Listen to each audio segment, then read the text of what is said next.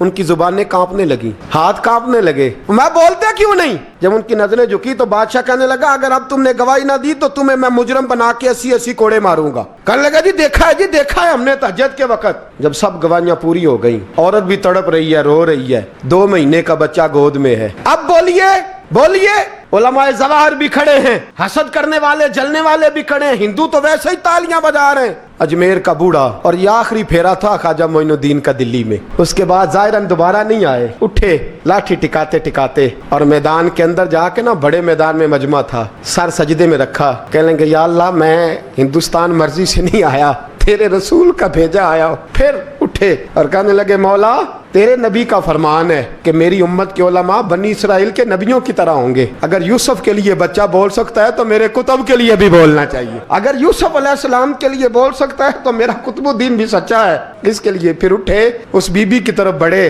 لوگ کہنے لگے نہ جانے اب کیا ہوگا. جب اجمیر کے بادشاہ نے، عطا رسول نے، ہند الولی نے، امام الاولیاء نے کپڑا کھینچا اور کہنے لگے وہ بچے تو جانتا ہے نا تیرا باپ کون ہے، 2 مہینے کا بچہ. جب نانا بولا